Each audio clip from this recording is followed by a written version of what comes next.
We welcome you back to Longhorn Weekly with head basketball coach Rick Barnes. In order for guys like Sheldon McClellan and the rest of the guys to execute what they do, one of the things they have to do is they have to look and feel good about what they're doing on the floor, and that's where Rob Lazar, Longhorns equipment manager, joins us. You know, Rick, for a guy that knows as much about shoes and uniforms and things like that as Rob does, it only makes sense that he would wear socks like what he's wearing here this afternoon, you know, with the piano keys and everything like that. I can only imagine being an equipment guy like he is, and his wardrobe, what all he might have in it. But as Eric was here last segment with us talking about what he and Rob had come up with, and Rob, I think when you think about an equipment manager, I'm not sure what goes into a person's thought, but Rob's a kind of a jack of all trades. He can do a little this, a little that, and I think he takes pride in, again, like when Javon's toe, for instance, they had tried some different things, I think, through the medical side of it, and I'm not sure exactly how, if Eric came to you and talked about it or what, but how they hooked up and you came up with the thing about the pitcher. Well, he came to me and he goes, I'm kind of at wit's end. He goes, we need this, can you help me? And there's a little company that's called, it's a spinoff from Under Armour and stuff like that, but it's like an orthoplast thing.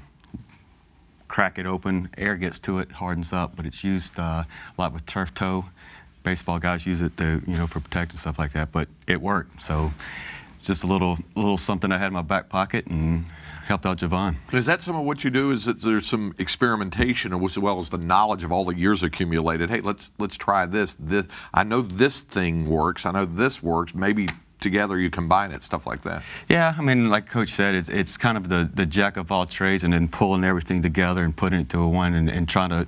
I mean, you see what you need to get to, and take everything that I know and try to put it to get there. So, are you really surprised over the years just how much equipment and uniforms, and certainly now with us being a Nike school, the different things they want us to wear to help with their apparel sale? Yeah, I mean, it's crazy, and to see, I started in business 20 years ago, and to see the change in the materials of it, and then each time they change the material, obviously Nike wants to get it out, and with their contract that we have, we're a perfect springboard for them. So, I mean, we change, sometimes we change on what you want to change, and sometimes it's just Nike saying, hey, we've got this new product and we're changing. One of the other things I've always found fascinating is the players' individual equipment wants and needs, and how you match all that, fit that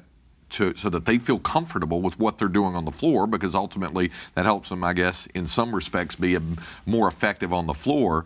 But tell folks a little bit about how, shoes and different, start with the fact that Connor Lambert exploded a shoe the other night. Yeah, and like I said during the telecast, that I hadn't seen it in 20 years.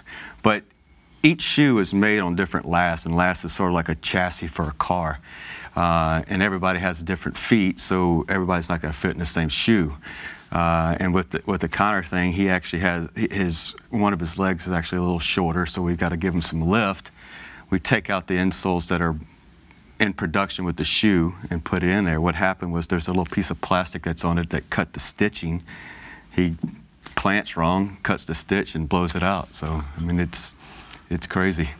I think, Craig, one thing that's really interesting, and Rob, we've been together now a long time, and players, if you allowed them to dress themselves for the game, it would be all over the place, and this, that, or whatever. And Rob knows what I want, and we're really strict about that in terms of we want to represent the University of Texas. I think that's the one thing that, from my position, and we are the University of Texas, and I think that there's a certain image that we have to project and portray. But if you left years ago when we wore the black uniforms, and that was again a situation where Nike asked us to do that, and we got beat by Duke. And it has nothing to do with the uniforms. Believe me, I'm not. Had a lot to do with J.J. Redick that day. But again, we're going to do some things because again, Nike's a great partner, and we're going to do some of those things with them. But overall, I think Rob would tell you that I'm a simple, classic traditional look guy, because I think the University of Texas, I think there's, when I think of that, that's what I think of. You and I have talked a lot about it, Rob and I have talked about it. There's certain things that I don't think you need to change. I just think the fact that you've got Texas written on your chest, I think the steerhead, I think that in itself speaks volumes. And so you look at our uniforms, I like the simple orange and white myself, even though I can tell you there's a black uniform that it looks really good. You know, we can the gray can look good, but if you left it up to the players, and I think a lot of people, and even maybe Nike too, they would like us to wear as many different things. Yeah, you used the word classic, and there's conversations that we have all the time about the uniforms, and I think the word that comes up between us is timeless. So whether you can look at it in 1930s or in 2030. You know, it's a timeless look, and that's what, you know, University of Texas is.